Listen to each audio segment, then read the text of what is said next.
Hello दोस्तों, आपका स्वागत है आपके अपने ही channel education source dot in में। तो हम फिर आ गए हैं एक नई इंफॉर्मेशन को लेके। कल WHO ने मंकी पॉक्स को ग्लोबल हेल्थ इमरजेंसी डिक्लेयर कर दिया है। इससे पहले कोरोना वायरस को डिक्लेयर किया था। उसके बाद आप देख सकते हैं कि किस तरीके से जो कोरोना वायरस है वो पूरे वर्ल्ड में फैला। जो इकोनॉमीज हैं वो क्लोज हो गई, गिर गई इकोनॉमीज। बहुत बहुत सारी कंट्रीज बर्बाद होंगी उस कोरोना वायरस के कारण। तो क्या मंकी पॉक्स के केस में भी ऐसा होगा? चलिए देखते हैं कि किस तरीके से जो मंकी पॉक्स है वो स्प्रेड करता है और किस तरीके से हम उसको अपने आप को उससे बचा सकते हैं। चलिए, वीडियो शुरू करने से पहले वीडियो को लाइक कर दें, चैनल को सब्सक्राइब कर दें और अपने दोस्तों के साथ जरूर शेयर करें। इस वीडियो को तो जरूर शेयर करें ताकि उनको भी पता चले, क्योंकि मंकी पॉक्स का केस इंडिया में भी आ चुका है।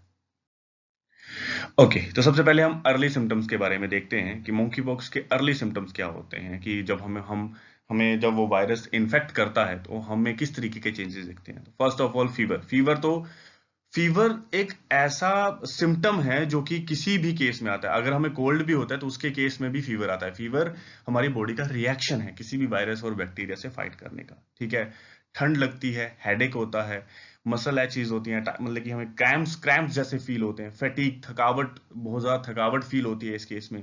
ठीक है, स्लोवन लिम्फ नोड्स सॉरी।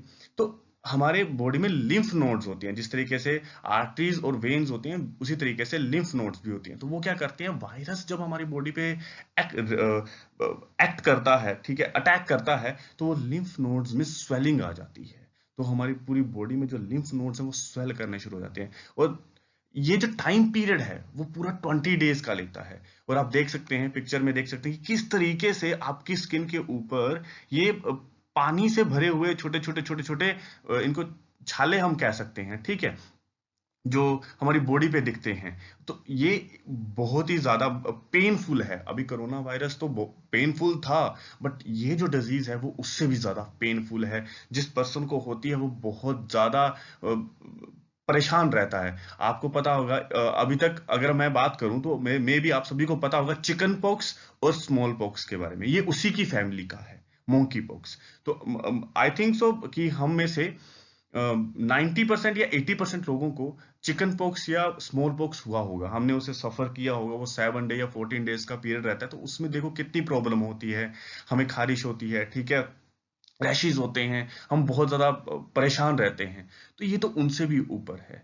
तो आप इमेजिन कर सकते हैं कि किस तरीके से ये जो मोंकी पॉक्स है अभी स्प्रेड कर रहा है और किस तरीके से आप लोगों को या हम लोगों को अगर ये होता है तो किस लेवल की हमें परेशानी फेस करनी पड़ सकती है। ओके, तो देखते हैं किस तरीके से जो मोंकी पॉक्स है वो स्प्रेड करता है।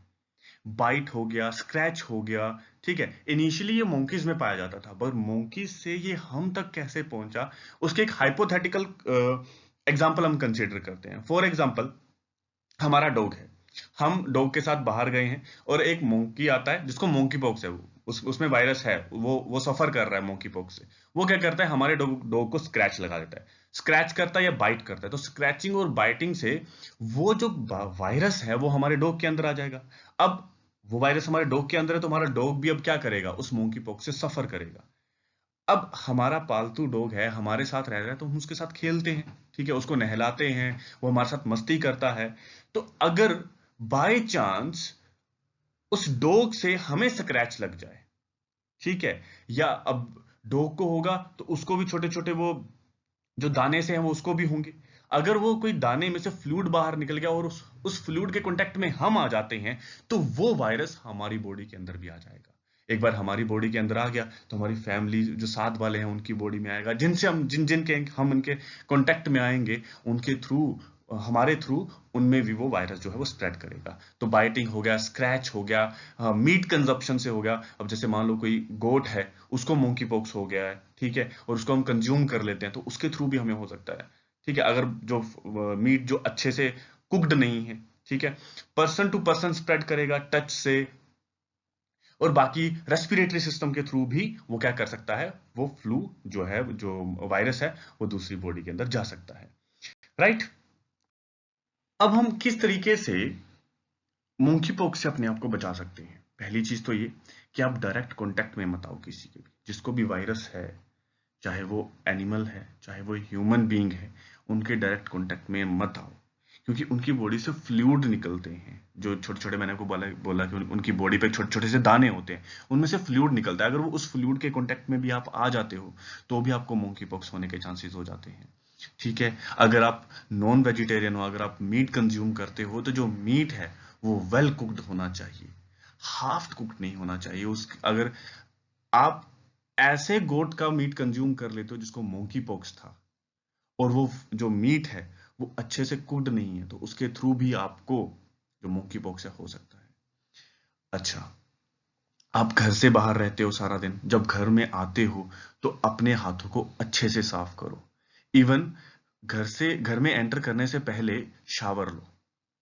आपकी बॉडी के ऊपर जितने भी वायरसेस हैं उनको निकाल दो, और ये अपनी हैबिट में डालो। ये नहीं कि आजकल कोरोना वायरस है या फिर मोंकी पॉक्स स्प्रेड हो रहा है तो अब तब करना है। आपकी ये डेली रूटीन हो जानी चाहिए कि आप जब से घर घर वापिस आओ तो एट लीस्ट अपने हाथ पैर अच्छे से साफ कर लो, ताकि जो भी वायरसेस आपके साथ हैं वो वॉश आउट हो जाए।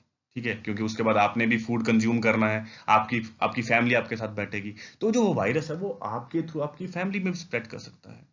और कॉन्टेक्ट के बारे में तो मैंने आपको बता ही दिया है कि रेस्पिरेटरी सिस्टम, आप अपना मास्क पहन के रखो, रेस्पिरेटरी सिस्टम के थ्रू भी फैल जाता है। अब जैसे तो गवर्नमेंट ने अब कंपलसरी नहीं रखा हुआ मास्क, बट अब पिछले 2 साल से पहन रहे हो तो कंपलसरी रखो, जब भी बाहर जाओ तो मास्क पहन लो। मास्क पहनने में क्या जाता है, आपकी ही प्रोटेक्शन है। तो ये कुछ स्टेप्स हैं जिसके थ्रू आप अपने आप को क्या कर सकते हो, प्रिवेंट कर सकते हो कोरोना, सॉरी, मोंकी पॉक्स से। ओके, अब मोंकी पॉक्स मिला कहाँ, देखो अभी तक तो ये न्यूज है कि मोंकी पॉक्स जो है वो अफ्रीकन कॉन्टिनेंट से स्प्रेड हुआ था, वहां से शुरू हुआ, अफ्रीका से यूरोप में पहुंचा, यूरोप से अमेरिका में पहुंचा, यूएई में भी पहुंच गया है, अब वहां से इंडिया में भी आ चुका है, ऑस्ट्रेलिया तक ये पहुंच चुका है। तो अभी तक 15 से ज्यादा कंट्रीज में 20,000 से ज्यादा केसेस मिल चुके हैं, और यूरोप और अमेरिका में तो बहुत ज्यादा स्प्रेड हो चुका है। इवन कनाडा तो ये कह रहा है कि हमारे पास इस मोंकी पॉक्स से बचाने के लिए सफिशिएंट वैक्सीन्स भी नहीं है। तो अब जो गवर्नमेंट्स है उनको क्या करना चाहिए, आपको पता है कि जब कोरोना वायरस हुआ था तब भी सबसे ज्यादा जो वैक्सीन्स बनाई थी वो इंडिया ने बनाई थी, क्योंकि इंडिया इज द हब जो कि सबसे चीपेस्ट वैक्सीन्स जनरेट करता है।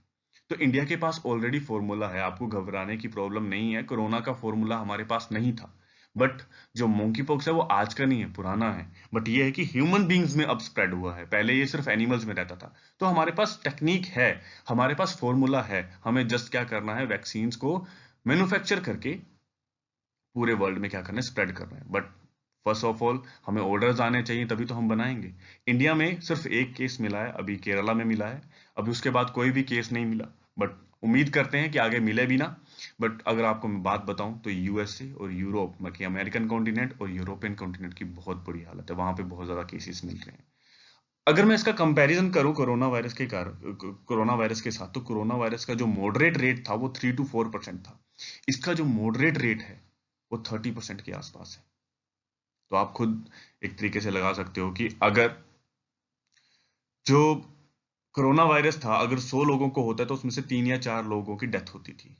बट इस केस में क्या है, इस केस में अगर 100 लोगों को होता है तो मिनिमम 20, 25, मैक्सिमम 30 तक के लोगों की डेथ हो सकती है, चांसेस हैं। मॉडरेट रेट इतना बताया गया है, तो आप खुद देख सकते हैं कि कितना ज्यादा लीथल रेट है इसका।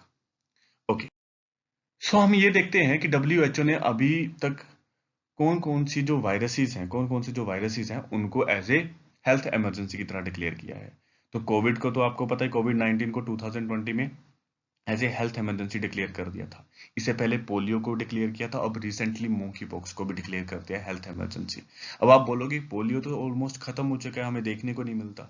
बट अगर आप अफगानिस्तान और पाकिस्तान की बात करिए तो वहां पे वैक्सीन मिलती ही नहीं है। अब आई डोंट थिंक सो कि क्यों नहीं मिलती, गवर्नमेंट अलो नहीं करती या उनके पास फंड्स नहीं है, कोई भी प्रॉब्लम हो सकती है। तो वहां पे काफी सारे केसेस पोलियो के मिलते हैं। इवन अभी अभी रिसेंटली अमेरिका में भी पोलियो का एक केस मिला है।